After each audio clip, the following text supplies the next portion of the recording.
नमस्कार प्यारे बच्चों। आज हमारी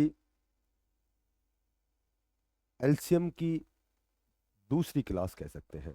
ठीक है। कल एक छोटा पार्ट बना था, यानी कि तीसरी क्लास कहो या दूसरी। आज हमारा मैथ का एलसीएम और एचसीएफ की नेक्स्ट क्लास है।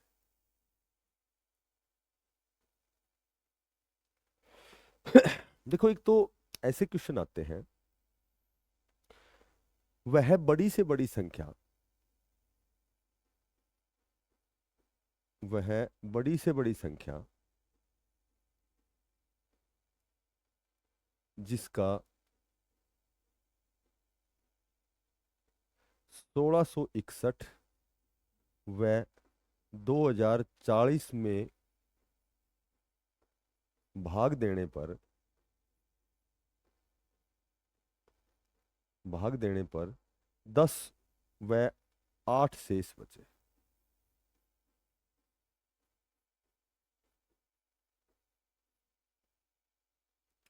वह बड़ी से बड़ी संख्या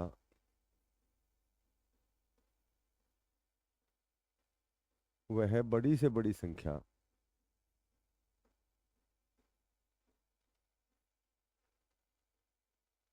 जिसका 25, 73 और 97 में भाग देने पर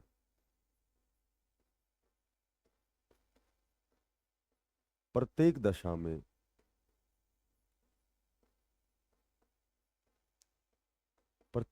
में समान शेष बचे।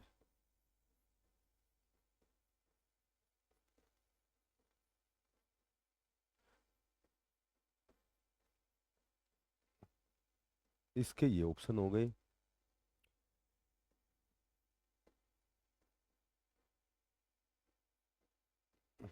इसके ये ऑप्शन हो गए। जैसे ऐसे ऑप्शन देंगे हमें। एक तो मैंने कल आपको बताया था कि बड़ी से बड़ी संख्या में हमेशा एचसीएफ निकाला जाता है। जब भी बड़ी से बड़ी संख्या होती है तो उसमें हमेशा महत्तम निकाला जाता है। छोटी से छोटी संख्या निकालने के लिए हमेशा एलसीएम निकाला जाता है। मैंने कल आपको बेसिक जो क्लास में बताया था। तो यहाँ बड़ी से बड़ी संख्या, यदि यहाँ ये चार ऑप्शन है, सबसे पहला जो काम है, ऐसा ऑप्शन हम चयन करेंगे, ऐसे ऑप्शन का, ऐसे विकल्प का चयन करेंगे, ऐसा ऑप्शन चूज करेंगे कि जैसे मान लो ये ऑप्शन उठा लिया, इस ऑप्शन का इसमें भाग देंगे तो 10 शेष बचे, और इस ऑप्शन का इसमें भाग देंगे तो 8 शेष बचे। पर ये तो एक लॉन्ग प्रक्रिया हो गई। हम क्या करेंगे कि यहाँ दो संख्याएं हैं, दो शेष है, तो सबसे पहले इनको अलग अलग घटाएंगे। 1661 में से 10 घटाएंगे, 1651 हो गया। ठीक है। उसके बाद 2040 है, इसमें से 8 घटाएंगे, ये 2032 हो गया। अब 1651 और 2032 का हम निकालेंगे एचसीएफ, क्योंकि बड़ी से बड़ी संख्या निकालनी है। तो नोट करके लिखो, जब बड़ी संख्या निकालनी हो, ऐसे लिखो, जब बड़ी संख्या निकालनी हो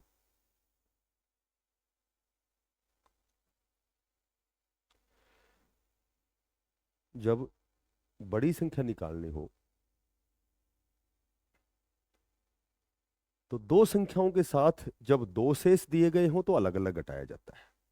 दो संख्याओं के साथ दो शेष दिए गए हैं तो अलग अलग घटाया जाता है। दो संख्याओं के साथ दो शेष दिए गए हैं तो अलग अलग घटाया जाता है।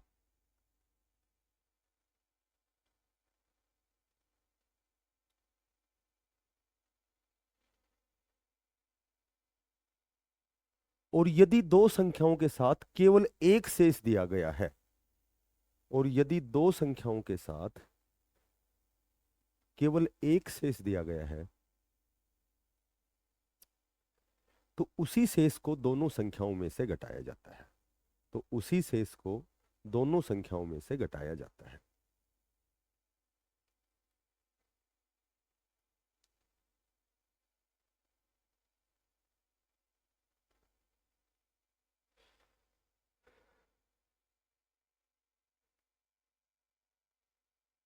ठीक है। अब यहां देखो, संख्याएं दो, दो शेष अलग अलग घटाओ। दो संख्याएं एक शेष होता तो इसी शेष को दोनों में से घटाते। तीन संख्याएं तीन शेष, तीनों में अलग अलग घटाओ। तीन संख्याएं एक शेष, इसी शेष को तीनों में से घटाओ। अब यहां घटाने के बाद मैंने कल बिल्कुल 2 सेकंड में महत्तम निकालना बताया था। कैसे बताया था एचसीएफ? एक तो इनका महत्तम कैसे निकालते हैं हम, एक तो डायरेक्ट ऑप्शन का प्रयोग करते हैं। भाई ऐसा कौन सा ऑप्शन है कि दोनों में भाग जाए, वो HCF हो गया। ठीक है, क्योंकि कॉमन होता है, हाईएस्ट कॉमन होता है वो HCF होता है। अच्छा, यहाँ 4 अंकों की संख्या है पर यहाँ 3 3 है, इसलिए भाग देने में समय ज्यादा लगेगा। एक सेकंड तरीका मैंने बताया था कि दो संख्याएं हैं, दोनों का अंतर करो, यहाँ ऐसे अंतर करो, -1651, 1 5 8 3 8 1, 381 आ गया। मैंने बताया था पहले इसमें 5 का भाग दो, नहीं जाता, 4 का दो, नहीं जाता, 3 का भाग दो, 3 का भाग जाएगा, 3 एकम 3, 3 दूनी 6 और 3 7 21। अब ये दो फैक्टर बन गए, बड़ा फैक्टर जो होता है वो इसका HCF होता है, तो इसका HCF आ जाएगा 127। घटाओ, और क्या करेंगे, घटा के पहले 5 का भाग देंगे, फिर 4 का, फिर 3। अच्छा, प्रत्येक दशा में यदि समान शेष बचता है, प्रत्येक दशा में यदि समान शेष बचता है, तो एक तो ये 2 अंकों का ऑप्शन है, जब तो डायरेक्ट भाग ही देंगे, क्यों टाइम खराब करेंगे भाई। 24 का भाग देंगे, एच बड़ी से बड़ी का मतलब हमें HCF निकालना है, तो बड़ा से बड़ा ऑप्शन उठाएंगे पहले तो 24। 24 एकम 24, एक शेष बचा, 24 या 72, एक शेष बचा, 24 चौका 96, एक, यानी कि हमारा आंसर आ गया, डायरेक्ट 24 ही आ गया। ठीक है, यदि प्रत्येक दशा में समान शेष बचे तो डायरेक्ट कर सकते हो, क्या कर सकते हो कि डायरेक्ट ऑप्शन में का भाग ही दे सकते हो। ठीक है, पर यदि बाय द वे 3 अंकों की संख्या आ जाए तो क्या करेंगे, बड़ी संख्या में से छोटी संख्या घटाएंगे, ऐसे 97 में से 73, ठीक है, 97 में से 25, ऐसे घटा करके जो भी आएगा, ये आ गया 72, ये आ गया 48, 24, ये आ गया 24, ठीक है, और ये आ गया 48। अरे यार, 48 आएगा, 48, 48, 24, और ये कितना आ गया भाई, ये आ गया 72। तो अब मैंने बताया था कि निकालना HCF है। HCF वह बड़ी से बड़ी संख्या जो तीनों को काटे, तो तीनों बड़ी से बड़ी किस संख्या से कटेंगे, 24 से, तो इनका HCF जो आ गया वो 24 आ गया। तो यदि ये ऐसी 3 अंकों की संख्या है, प्रत्येक दशा में समान शेष बचे, तो ये नोट करके लिख लेना। तो सभी संख्याओं को आपस में घटाकर फिर महत्तम निकाला जाता है। और घटाएंगे कैसे, बड़ी में से छोटी, एक संख्या का 2 बार प्रयोग हो जाएगा, तो संख्याओं को आपस में घटाकर फिर इसका महत्तम निकाला जाता है।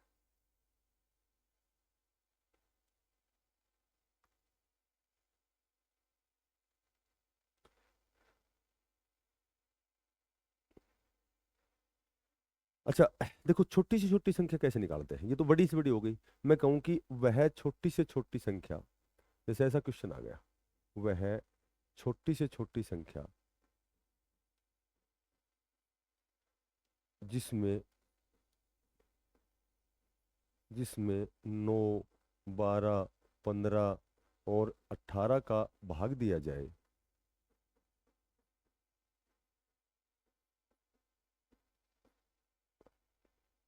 5 शेष बचे। अच्छा, ऐसा जब भी क्वेश्चन आ जाए तो एक ही तरीका मेरा याद रखना, जैसे ऑप्शन देंगे 185, 195, 175, 105, ऐसे 4 ऑप्शन दे दिए, तो वह छोटी से छोटी संख्या बतानी है, एक तो जिसमें 9 का 12, 15, 18 का पूरा भाग है। तो हमेशा क्या करना है पता है, छोटी संख्या का मतलब LCM निकालना है, तो इनका LCM निकालने में समय खराब मत करना। जैसे सबसे पहले बड़ी संख्या लेना, ये सबसे बड़ी वाली, अब 18 के फैक्टर बनाओगे तो क्या फैक्टर बनेंगे, 9 दूनी 18, तो सिर्फ बड़ा फैक्टर जो 9 है, इनमें 9 का भाग देना है। 9 का जिसमें पूरा पूरा भाग जाएगा, प्लस में उसमें 5 शेष कब बचेगा, या तो 5 घटा के फिर 9 का भाग जाना चाहिए, भाई 5 तो जब भी तो शेष बचेगा जब इसमें जोड़ रखे हैं, तो इसमें 5 घटाएंगे तो 180 हो गया, 180 में 9 का पूरा भाग जाता है, इसका मतलब वो संख्या 185 हो गई। तो ऐसे मात्र 2 ही सेकंड में आंसर निकालना है। ऐसा नहीं कि इसका पहले LCM निकालेंगे फिर उसमें 5 जोड़ेंगे, तो इसमें हमें टाइम बचाना है, 2 2 4 4 5 5 जितनी भी सेकंड बचे, जो सबसे बड़ी संख्या होगी उसके फैक्टर बनाने हैं, जो बड़ा फैक्टर है उसका भाग देना है। और हमेशा तुम्हें ध्यान रखना है, या तो 9 का ही भाग देंगे, किसी में 6 का देंगे, किसी में 4 का देंगे। ठीक है, तो बड़ी संख्या क्या है हमारी, 18, 18 के फैक्टर बन गए 9 दूनी 18, अब सिर्फ 9 का भाग किस में पूरा जाता है, बस ये देखना है, 9 का भाग सिर्फ इसमें जाता है 5 घटाने के बाद, क्योंकि 5 शेष कब बचेगा, जब इसमें 5 जुड़ा हुआ है ऑलरेडी पहले से, तो 5 घटा के फिर 9 का भाग देना है।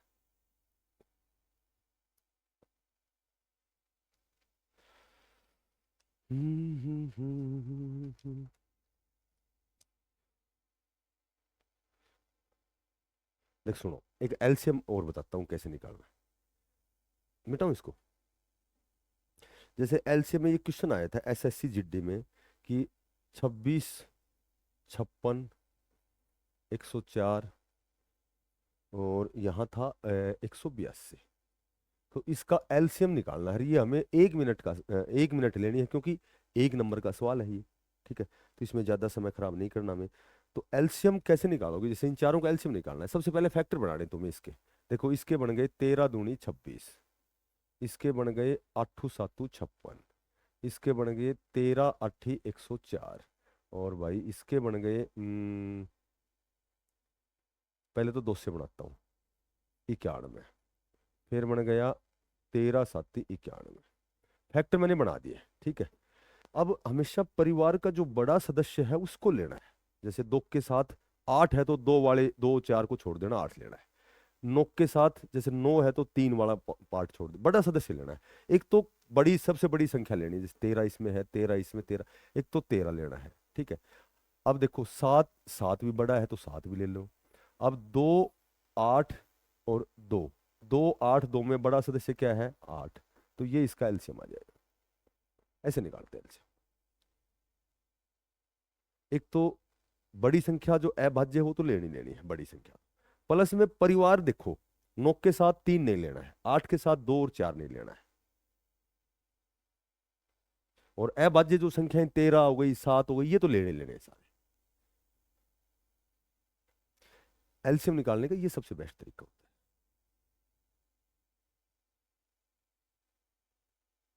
एक और निकालता हूं,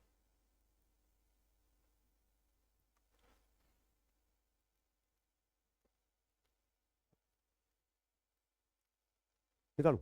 देखो, जैसे एक दे रखे है 37, 111 और 148। इसका हमें एलसीएम निकालना है। देख, एक से ज़्यादा से ज़्यादा 10 सेकंड में कैसे निकालेंगे। 37 तो एज इट इज लिखना है, ये तो पार्टिसिपेट करेगा उसमें। और 37 तिया 111 होता है। पहले इसके 2 से बनाओ, 74 हो गया। ठीक है, और 37 दूनी 74 हो गया। अब एक बात बताओ, एक बात बताओ कि 37 तो लेना ही है, तीनों में है 37 तो। 3 तो अपने परिवार में खुद अकेला ही है, 3 है ही ना, तो 3 भी ले लो। ठीक है, और 2 दूनी 4, ये परिवार का बड़ा सदस्य 4 ले लिया। ये एलसीएम आ गया। बड़ा सदस्य लेना है।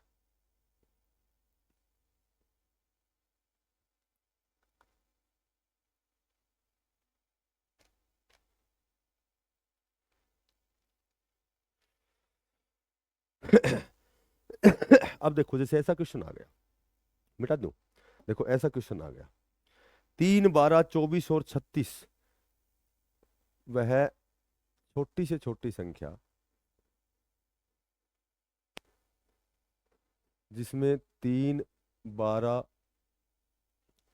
24 और 36 का, अच्छा 3 अंकों की बड़ी संख्या है। 3 12 24 36, 3 12 24 36 से विभाजित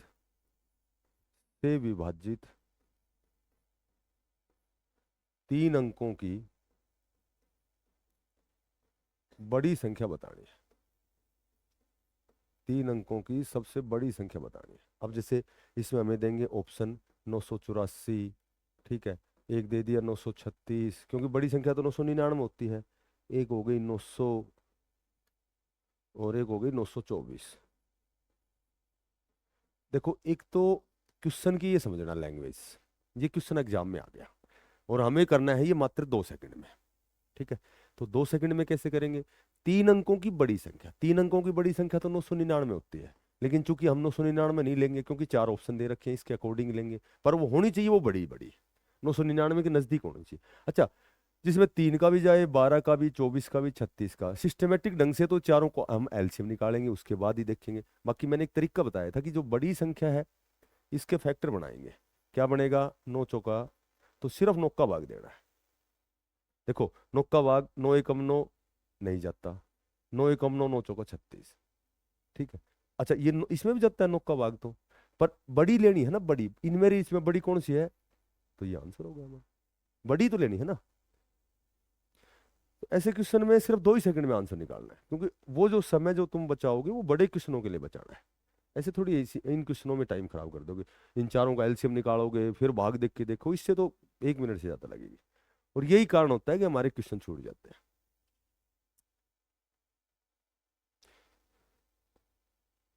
अब जैसे ये क्वेश्चन एक और आ गया, अब की बार छोटी से छोटी संख्या बतानी है। ठीक है, छोटी संख्या बतानी है, और उस संख्या में अब तुम निकालोगी जल्दी से, जिसमें 12, 15, 18, 12, 15, 18 और 27 का भाग जाता है, चारों का भाग जाता है, वह छोटी छोटी संख्या जिसमें 12, 15, 18 और 27 का भाग जाता है। ऑप्शन लिखता हूं मैं, 740, 540, ठीक है, उसके बाद मैं लिखता हूँ 680, 508, 680, और भाई इसके बाद है 508। अब ये क्वेश्चन आ गया एग्जाम में, अब तुम्हें करना है सिर्फ 1-2 सेकंड में 540, छोटी संख्या लेनी है तो 540, सोचना नहीं है। 27 का मतलब 29 है, 27 9 का भाग देना। अब मैं कहूं कि छोटी संख्या बतानी है तुम्हें, संख्या तो छोटी बतानी है, ठीक है, संख्या तो छोटी बतानी है, लेकिन ये कह रहा है कि उस छोटी संख्या में 5 घटाने पर, उस छोटी संख्या में 5 घटाने पर, 5 घटाने पर वह 12, 16 और 18 से पूर्णतः विभक्त है।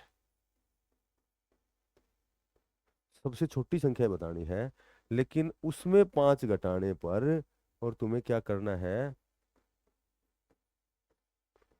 ये ऑप्शन है, जल्दी से बताओ शाबाश, 2 ही सेकंड में। ऐसा कौन सा ऑप्शन है जिसमें 5 घटाने पर इन तीनों का भाग जाता है? 132 कहाँ है? 132 तो इसमें 9 का भाग जाता है।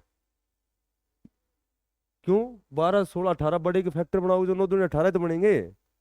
अरे इसके तो फैक्टर बता रखे हैं मैंने, 9 दूनी 18, 9 का ही तो भाग देना है। तुम किसका दे रहे हो? तीनों का एक साथ। इसमें 5 घटाओ, इसमें 9 का भाग दो, 5 घटाने के बाद 9 का भाग नहीं जा रहा है। यही तो बात बता रहा हूँ मैं, 3-4 क्वेश्चन करवा दिए।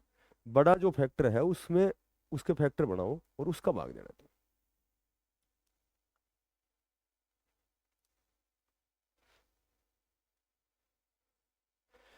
तुम्हें ध्यान रखना है, या तो 3 का ही भाग देना है या 9 का ही भाग देना। जो लास्ट का जो बड़ा फैक्टर है ना, जो ये बड़ा फैक्टर है, कई बार ये 9 से इसमें 9 के फैक्टर नहीं बनते, तो फिर उसमें 3 के फैक्टर बनेंगे। 2 ही कंडीशन ध्यान रखनी, या तो 3 का भाग देना है या 9 का भाग देना। जैसे मैं फिर बताता हूँ, देखो एक क्वेश्चन दे रखे है, 5 अंकों की बड़ी से बड़ी संख्या बतानी है।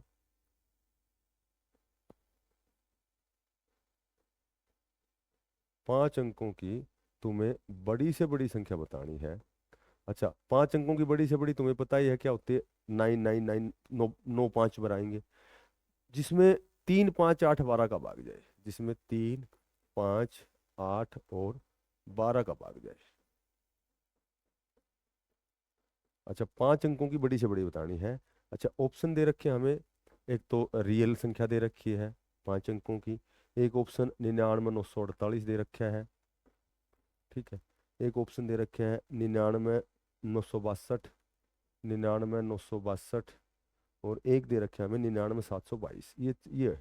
ये 4 ऑप्शन है, और हमें निकालना है मात्र 2 सेकंड में। देखो ये है ना, ये ना, या तो 3 से या 9 से, अब 3 का भाग देना है।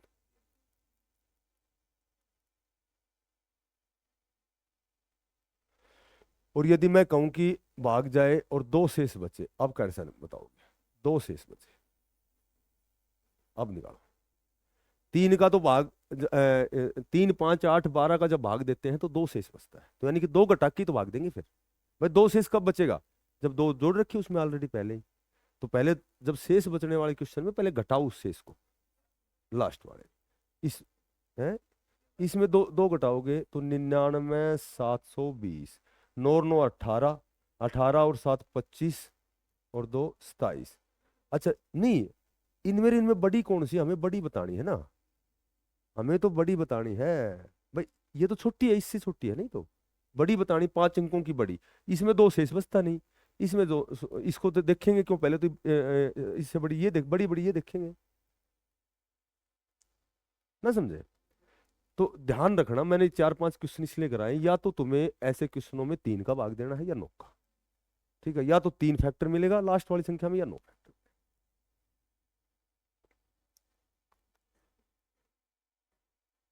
अच्छा, ऐसा क्वेश्चन कैसे करोगे, देखो एक ऐसा क्वेश्चन होता है, 7 का सबसे छोटा गुणज, 7 का सबसे छोटा गुणज, 7 का सबसे छोटा गुणज, जिसे जिसे 6, 9, 15 और 18 का भाग देने पर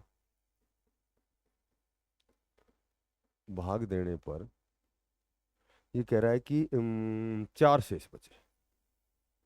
देखो, एक तो गुणज की बात जहां आ जाए, जहां गुणज की बात आए, गुणज का मतलब होता है कि 7 की टेबल, यानी कि 7 का गुणन जो हो तो वो ऑप्शन 7 से पूरा कटना चाहिए, 13 का गुणन जो हो तो 13 से डिवाइड होना चाहिए, 9 का गुणन जो हो तो 9 से कटना चाहिए। अब ऑप्शन देंगे हमें इसमें, ऑप्शन दे दिया जैसे 371, ठीक है, उसके बाद दे दिया 357, 364, और उसके बाद हमें दे दिया ऑप्शन 350। अच्छा, एक बात और बताता हूँ, पहले तो ये पोर्शन खत्म करो। देखो, एक तो तरीका इसका ये होता है कि जब समय कम होता है ना, जब समय कम होता है तो ये दोनों बात बराबर है, ठीक है, चाहे वो 7 से भाग जाए चाहे इनका भाग दे, तो 4 शेष बचे। तो ये पोर्शन छोड़ के डायरेक्ट ऐसा ऑप्शन सेलेक्ट करो कि जिसमें 7 का भाग दे, 13 है तो 13 का भाग दे, वो तुम्हें 99% आंसर वही रहेगा। इसको छोड़ दो, क्योंकि ये दोनों बात बराबर है, या तो 7 से भाग जाए या इनका भाग दे तो 4 शेष बचे, तो दोनों पक्ष, ये दोनों कंडीशन बराबर है। तो इस कंडीशन को क्यों लगाएंगे हम, डायरेक्ट यही रखेंगे। तो जिस ऑप्शन में 7 का भाई दा भी ऐसा हो कि 2 ऑप्शन में 7 का भाग जाए, तो क्या करेंगे, फिर ये कंडीशन लगाएंगे। देखो, मैंने बताया था 4 शेष बचे, यानी पहले तो 4 ही घटाओ, शेष बच रहे हैं मतलब घटा दो। जैसे ये संख्या मैंने उठा ली, तो 4 घटाते ही कितनी आ गई है, 360 आ गई। सबसे पहले तो 4 घटा दिए हमने, घटा दिए 4। अब भाग ये बताओ, बड़ा फैक्टर क्या हमारा, 18। 9 का भाग दूं 3 का, 9 का भाग देखो जाता है क्या, जा रहा है, जा रहा है 9 का भाग, यानी कि कंडीशन फिट है। पर अब इसमें 7 का भाग जाना अनिवार्य है, क्योंकि दोनों दोनों कंडीशन लगनी जरूरी है। तो 7 दूनी 7 चौका 18, 7 पंजू 35, 7 दूनी 14, तो दोनों कंडीशन फिट होती है। 7 का भाग नहीं जा रहा, 7 पंजू 35, नहीं, इसका तो गुणन जोड़ना चाहिए, इसका तो पूरा कटे, ये संख्या इससे तो पूरी कटे, और इनमें से किसी का भाग दे तो 4 शेष बचे।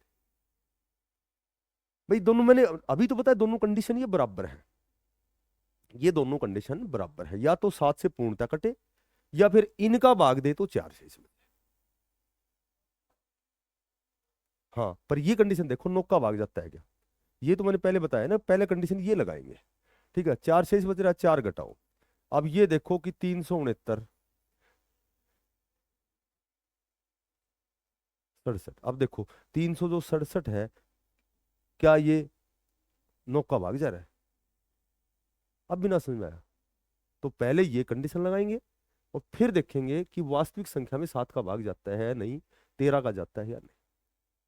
समझ में आ गया। बाकी समय कम हो तो मैंने एक और भी बात बताई है कि डायरेक्ट ऑप्शन में 7 का भाग दो, 99% तुम्हें वही आंसर मिले।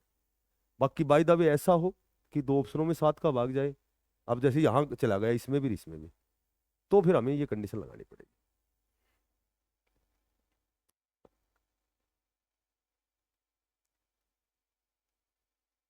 एक लास्ट क्वेश्चन तुम करोगे अब।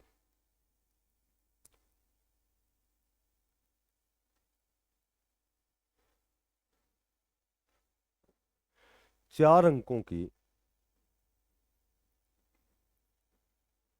4 अंकों की छोटी से छोटी संख्या, 4 अंकों की छोटी से छोटी संख्या, 4 अंकों की छोटी छोटी संख्या, जिसमें 24 और 36 का भाग जाता है।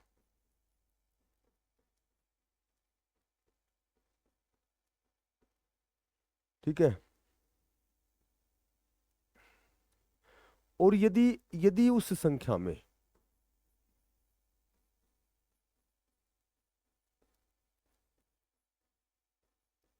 चालीस का भाग देते हैं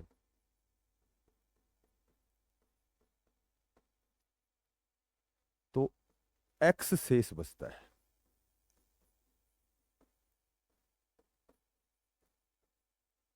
ठीक है। एक्स स्क्वायर बताओ।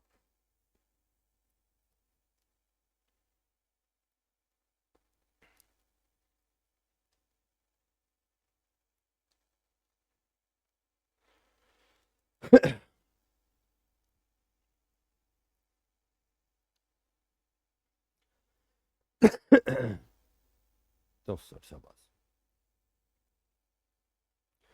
इसका एलसीएम क्या आ गया? 72। 4 अंकों की छोटी संख्या क्या हो गई? ये हो गई। मैंने बताया था छोटी संख्या में 72, 72, 72 एकम 72। यहाँ क्या बच गया? 28। 72, 72, 72। 5 कर दें? 5 दूनी 10। चौका करा?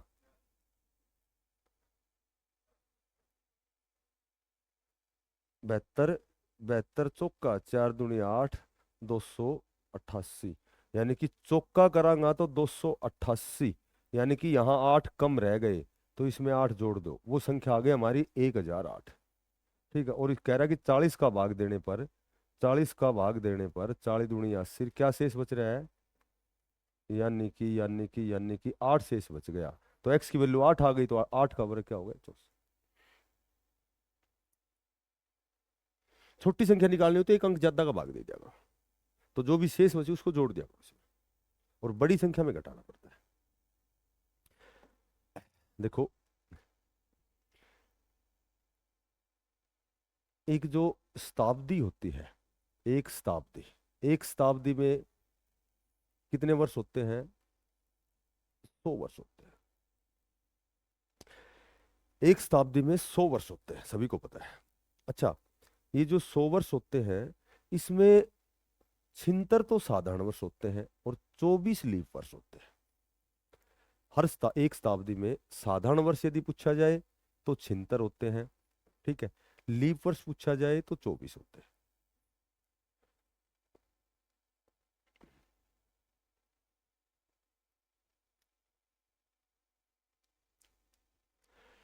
साधारण वर्ष 76 होते हैं और 24 होते हैं लीप वर्ष। अच्छा, मैंने बताया था कि साधारण वर्ष में 365 दिन होते हैं, जिसमें पूरे 52 तो सप्ताह होते हैं, पूरे 52 सप्ताह होते हैं और एक अधिक दिन होता है। लीप वर्ष में 366 दिन होते हैं, जिसमें 52 पूरे सप्ताह प्लस 2 दिन अधिक होते हैं। अच्छा, एक बात बताओ, 100 वर्षों में साधारण वर्ष 76 है, एक साधारण वर्ष में अधिक दिन कितना होता है? एक। तो 76 में अधिक दिन कितने हो जाएंगे? 76। एक लीप वर्ष में अधिक दिन कितने होते हैं? 2। 24 में कितने हो जाएंगे? 48। टोटल एक शताब्दी में अधिकतम दिन कितने हो गए? 124। अधिकतम दिन जब 124 हो गए, तो अधिक दिन का मतलब क्या होता है कि 124 अधिकतम दिनों में अधिक दिन कितने हो गए, इसका मतलब ये हो गया 7 7 49। ठीक है। यानी कि 5 अधिक दिन होते हैं एक शताब्दी में, 100 वर्षों में 5 अधिक दिन होते हैं। कैसे होते हैं फिर सुनो। 76 साधारण वर्ष में अधिक दिन 76, 24 लीप वर्ष में अधिक दिन 48, अधिकतम दिन 124, अधिक दिन 124 में 7 का भाग देंगे, 17 पूरे सप्ताह बन गए। अधिक दिन कितने बन गए? 5। अगर 100 वर्षों में अधिक दिन 5 है, तो 200 में कितने हो गए? 10। 300 में कितने हो गए? 15। 400 वर्षों में कितने हो गए? 400 वर्षों में 20। और एक मैंने क्यों छोड़ दिया कि हर 4 वर्ष बाद, हर 4 वर्ष बाद एक दिन बढ़ जाता है, और ये एक दिन कौन सा बढ़ता है? ये बढ़ता है 29 फरवरी का। ठीक है। तो 400 वर्षों में जब हर 4 वर्ष में एक दिन बढ़ेगा, तो 400 वर्षों में पूरा एक वर्ष बढ़ जाता है, एक वर्ष बढ़ जाता है। और ये वर्ष कौन सा बढ़ता है? ये लीप वर्ष, यानी 29 फरवरी वाला बढ़ता है। तो यहाँ 100 वर्षों में अधिक दिन 5, 200 में 10, 5 दूनी 10, 5 तिया 15, 5 चौका 20, और यानी कि ये 400 वर्षों में एक वर्ष बढ़ गया, तो इसका मतलब यहाँ क्या आ गया 21। मोटी बात यह है कि 100 वर्षों में अधिक दिन 5 होते हैं, 200 वर्षों में 10 होते हैं, और 10 हो नहीं सकते क्योंकि इसमें सप्ताह बनाएंगे। अधिक वही होते हैं जो सप्ताह से कम रह गए, यानी कि 7 एकम 7, 3।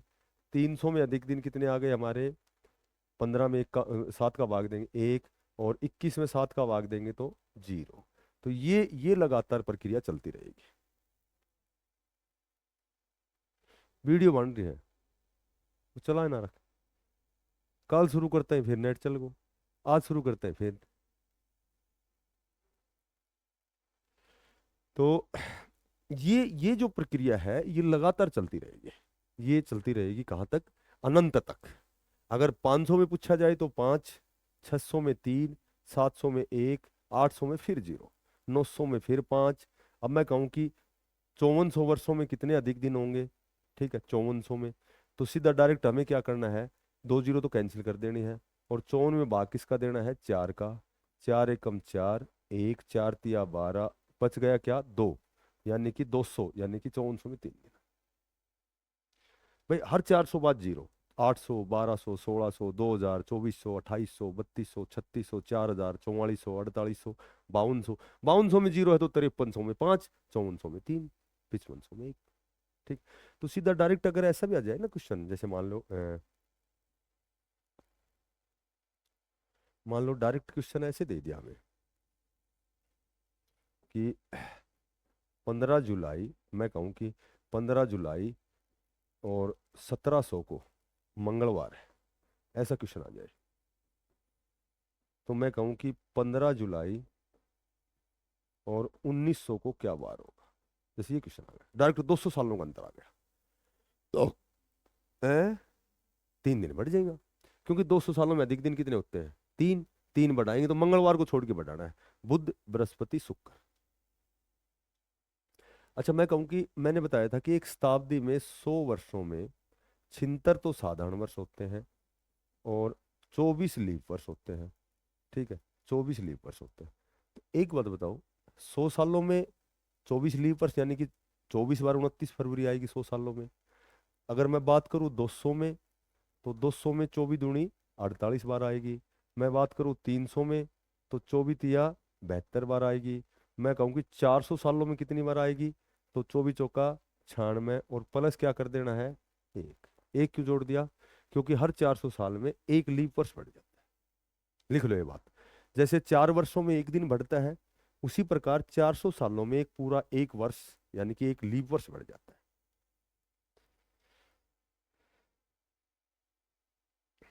जैसे 4 वर्षों में एक दिन बढ़ता है, उसी प्रकार 400 सालों में एक लीप वर्ष बढ़ जाता है।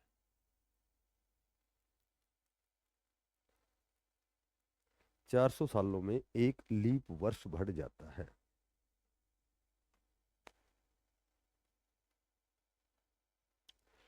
चार सौ सालों में एक लीप वर्ष बढ़ जाता है। एक बार जल्दी से 800 में बताओ, 800 वर्षों में कितनी बार 29 फरवरी आती है, क्वेश्चन लिखो, 800 वर्षों में कितनी बार 29 फरवरी आती है।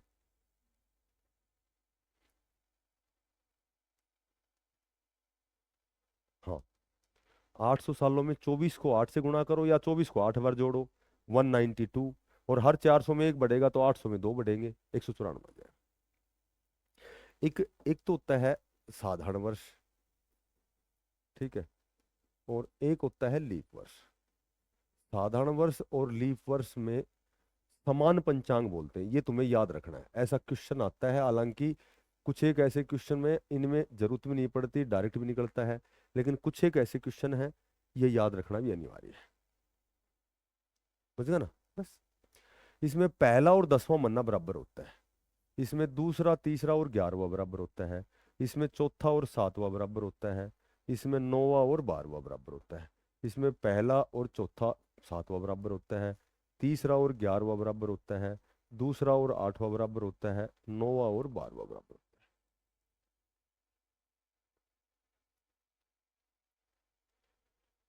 समान पंचांग का मतलब है कि यदि साधारण वर्ष है तो जनवरी की किसी भी तारीख का जो बार होगा, अक्टूबर की उस तारीख को वही बार होगा, इसका मतलब ये होता है। 15 जनवरी मंगलवार है तो 15 अक्टूबर भी मंगलवार ही होगा, इसका मतलब ये हो गया ना, समझ में आया? ठीक है। हालांकि पता है कैसे कैसे अलग क्वेश्चन कैसे आएगा, क्वेश्चन अलग ऐसे आएगा तो बिना साल देख के ये पूछेंगे, बताओ 15 अप्रैल को मंगलवार है तो उसी वर्ष 15 जुलाई को क्या वार होगा, तो तुरंत दिमाग में आएगा चौथा और सातवां बराबर है, इसका मतलब वो सेम बार आएगा। एक ऐसा क्वेश्चन है, महीने दे देंगे, इनमें से भिन्न छाटो, बेमेल छाटो, अलग छाटो, तो संबंध बना देंगे 4 ऑप्शन में, मार्च का नवंबर के साथ बना देंगे, फरवरी का अगस्त के साथ बना देंगे, सितंबर का दिसंबर के साथ बना देंगे, और एक चौथा जो अलग होगा ना उसमें ऐसे ही उलूल जुलूल कुछ भी लिखेंगे। उसमें हो सकता है मई, मई महीना कहीं वही नहीं है, मई सबसे अलग है, मई का जून का उनका कर देंगे, या मई का किसी के साथ, तो ऐसे ये याद रहने एक बार जरूरी, आगे आगे जो जो टॉपिक चलेगा ये, तो ये इन चीज़ों की हमें रिक्वायरमेंट होगी। ठीक है।